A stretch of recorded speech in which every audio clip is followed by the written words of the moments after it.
Gold trusted gold buyers మీరు తాకట్టు పెట్టిన బంగారాన్ని విడిపించి ఈ రోజు ఉన్న మార్కెట్ ధరకు కొనబడను.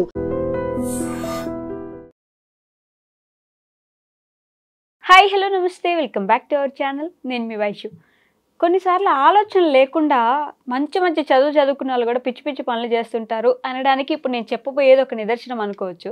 అంటే మెంటల్ హాస్పిటల్లో ఒక అబ్బాయి జాయిన్ అయితే తనకి బాగాలేదని తెలిసి కూడా తన్ని సరి చేసుకుందామని చెప్పేసి అతన్ని ప్రేమించి అతన్ని లొంగ తీసుకొని ట్రాప్ చేసి మరి పెళ్లి చేసుకుంది డాక్టర్ అమ్మ. అతన్ని చూడడానికి వచ్చిన డాక్టర్ అమ్మ మళ్ళీ ఆయన చేసేది భరించలేక చనిపోయారంట. ఎలాంటి ఆలోచన ఉండాలి డాక్టర్ అంటే? ఈ విషయం గురించి మాట్లాడడానికి ఈరోజు నాతో పాటు మైండ్ మ్యాటర్స్ ప్రోగ్రాంలో రజనీ రమ గారు ఉన్నారు. మేడంతో మాట్లాడదాం. Hello ma'am. నమస్తే. నమస్తే. డాక్టర్ అంటేనే ఎంత చదువుకొని ఉంటారు, మరి ఆలోచన లేకుండా నీ దగ్గరకు వచ్చిన పేషెంట్ని నువ్వే లొంగదీసి ప్రేమించేలా చేసి ప్రేమించుకొని పెళ్లి చేసుకొని మళ్ళీ చనిపోయావు. ఏం జరిగింది మమ్మీ? సిచ్యువేషన్ని మనం ఎలా చూడాలంటారు? అవును, మనకి దీని మీద కంప్లీట్ ఆధారాలు ఏమి దొరకలేదు. మనం మాట్లాడచ్చు దీని మీద. ఏంటనంటే సినిమాల ప్రభావం. పాపం ఆవిడ ఏమన్నా సెంటిమెంటల్ మూవీస్ బాగా చూస్తుందేమో ఆ డాక్టర్ అమ్మ, తెలీదు. అంటే కొంత అబ్బాయి బాగున్నాడేమో, మంచి ఎడ్యుకేటెడ్ అయి ఉండొచ్చు, తర్వాత బాగుంటే అన్ని విధాల లైఫ్కి పనికొస్తాడని అనుకోవచ్చు. మేబీ ఆ టైంలో ఇష్టపడి ఉండొచ్చు అతన్ని. మెంటల్ హాస్పిటల్ మెంటల్ హాస్పిటల్ అని కాదు, కట్ చేయండి ఇక్కడ. మెంటల్ హాస్పిటల్ అని కాదు. అక్కడ ఏం జరుగుతుందంటే కనెక్షన్ అనేది, మనం అదేదో ఏం సినిమా మగధీరాలో కనెక్షన్, గత జన్మ ఇదిలాగా ఎక్కడో కనెక్ట్ అవుతారు. ఓకే, అది మనకి చెప్పి జరగదు, అక్కడక్కడ జరుగుతూ ఉంటాయి. ఏదో ఒక ఇష్టం ఏర్పడటము, ఏదో ఒక కన్సర్న్, ఒక ప్రేమ కలగచ్చు, ఇష్టం కలగచ్చు. అయ్యో ఇతన్ని సేవ్ చేయొచ్చు కదా, నేను డాక్టర్ని, అతన్ని ఎలా నేను అతని యొక్క ఏమంటారు ఆ కండిషన్ ఏదైతే ఉందో దాన్ని నేను తగ్గించగలను, నేను ఆఫ్టర్ పెళ్లి చేసుకుంటే నేను మెయింటైన్ చేయగలను, మేనేజ్ చేయగలను అతని హెల్త్ని, ఇలా ఏమైనా భరోసా అనుకుని ఉంటుంది తను. తర్వాత ఏంటంటే బాగు చేసి కూడా ఉండొచ్చు, అంతా బాగుండి ఉండొచ్చు. కానీ ఏ కండిషన్లో అతను ఆ సిచ్యువేషన్కి వెళ్ళాడో మనకైతే తెలియదు, ఆవిడకి ఏమన్నా తెలిసేమో తెలియదు.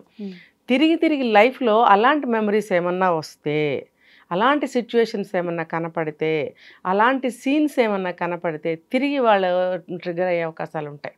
అంటే నేనేం డాక్టర్ని కాదు, కొన్ని వింటూ ఉంటాం లైఫ్లో కదా. కొంతకాలం బాగానే ఉన్నాడండి, ఏంటో మళ్ళీ ఈ మధ్య బాగుండలేదు అని అనుకుంటూ విన్నామా లేదా? ఖచ్చితంగా. ఎందుకు? ఇప్పుడు సినిమాలో చూపిస్తా, ఎప్పుడో దెబ్బ తగిలింది, అతనికి రక్తం గడ్డగట్టి, రక్తనాళాలు గడ్డగట్టి మెమరీ పోయింది, మళ్ళీ తిరిగి లాస్ట్లో ఎవడో కొట్టాడు, మెమరీ వచ్చేసింది. అంటే సినిమా ప్రభావం. మరి ఆవిడ యూత్ కాబట్టి కొంత సినిమా ప్రభావం కూడా, అంటే ఒక ఆదర్శానికి పోతారు ఆ ఏజ్లో వాళ్ళు, ఆదర్శవంతంగా జీవించాలి అనే ఒక అభిప్రాయం కూడా ఉంటుంది. సో ఇవన్నీ కలుపుకుని ఆవిడ మంచిగా తయారయ్యాడు, మంచిగా బాగుంది హెల్త్ కండిషను, ఇతను పెళ్ళికి పనికి వస్తాడు.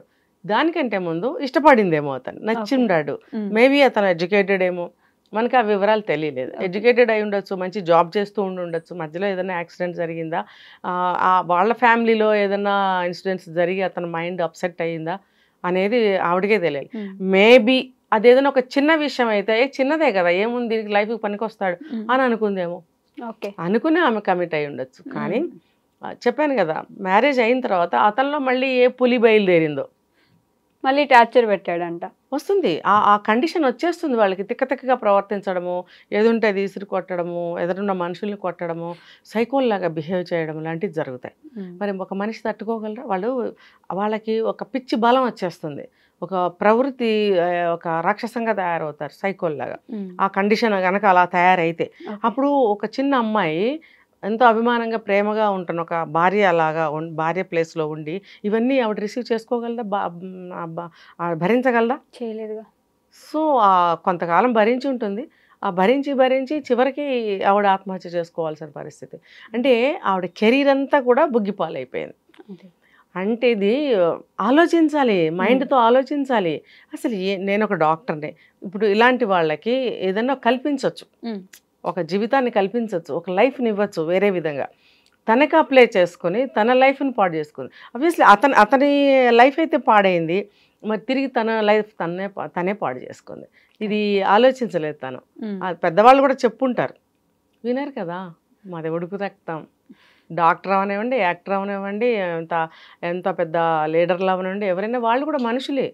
ఎమోషనల్గా వాళ్ళ ఎమోషన్స్ వాళ్ళు కంట్రోల్ చేసుకోలేరు, వాళ్ళ అభిప్రాయాలను వాళ్ళు మార్చుకోలేరు, వాళ్ళ నిర్ణయాలు మార్చుకోలేరు. కొంతమంది తీసుకున్న నిర్ణయం నాదే కరెక్ట్ అంటారు. అలాంటప్పుడు తల్లిదండ్రులు కాదు కదా, దేవుడు కూడా ఏం చెప్పలేడు. అలాంటి దాన్ని ఆవేశం అనాలా, లేకపోతే డీప్గా మునిగిపోయి తీసేసుకున్న నిర్ణయం అనాలా, ఏమైనా సరే ఆమె అందులో ఫెయిల్ అయిపోయింది కదా, లైఫే పోగొట్టుకుంది. ఎంత కష్టపడితే ఒక డాక్టర్ అవుతుంది. ఆమె డాక్టర్ అవ్వాలని వాళ్ళ పేరెంట్స్ ఎన్ని కలలుగా కని ఉంటారు. నా చిన్నప్పటి నుంచి చూస్తున్నాను ఈ రోజు వరకు డాక్టర్ అవ్వటం అంటే చాలా కష్టం, చాలా అంటే చాలా కష్టం. అందుకే నేను నిజంగా చిన్నవాళ్ళైనా పెద్దవాళ్ళైనా డాక్టర్ అంటే నేను చాలా రెస్పెక్ట్ చేస్తాను, ఒక దేవుళ్ళలాగా చూస్తాను. మరి అటువంటి డాక్టర్లు సమాజానికి ఎంతో ఉపయోగకరంగా ఎంతో ఆదర్శవంతంగా ఉండవలసిన డాక్టర్లు ఇలా వాళ్ళు కూడా సామాన్య మానవుల్లాగా తప్పులు చేయడము, నేరాలు చేయడము, ఇలాంటి తప్పుడు నిర్ణయాలు తీసుకుని జీవితాలను అంతం చేసుకోవడం అనేది మచ్చ, అది మాత్రం చాలా మచ్చ. సో డాక్టర్లు అనే వాళ్ళందరికీ చేతులు ఎత్తి మొక్కుతున్నాను నేను. పవిత్రమైన ఆలోచనలు చేయండి, సమాజానికి ఉపయోగపడే ఆలోచనలు పనులు చేయండి. మీరు ఎప్పుడూ కూడా ఆదర్శవంతమైన రోల్ పాటిస్తూ ప్లే చేస్తూ ఒక దేవుడు లాంటి స్టేజ్లోనే ఉండండి. ఎటువంటి తప్పులు నేరాలు పొరపాటు నిర్ణయాలు తీసుకోవడం, తప్పులు చేయడం, నేరాలు చేయడం అనేది చేయకండి.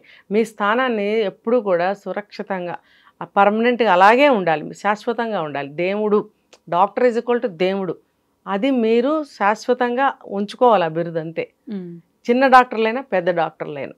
సో నేను ఇదే కోరుకుంటున్నాను. ఇప్పుడు ఈ అమ్మాయి ఆత్మకు శాంతి కలిగాలని కోరుకుంటున్నాను. Thank you.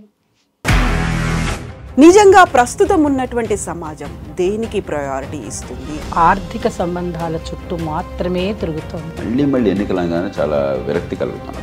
మంచి అనిపిస్తుంది కదా, లేడీస్ కూడా ఛాలెంజింగ్ జాబ్స్ చేసినప్పుడు చాలా బాగుంటది. ట్రాఫిక్ అసిస్టెంట్స్ గా నియమించిన ట్రాన్స్జెండర్స్ అందరితో సాల్యూట్ చేయించుకుంటున్నారు. ఫుడ్ డెలివరీ ఇవ్వటానికి వెళ్ళినటువంటి డెలివరీ బాయ్ అనిల్ పై కళ్ళ ముందు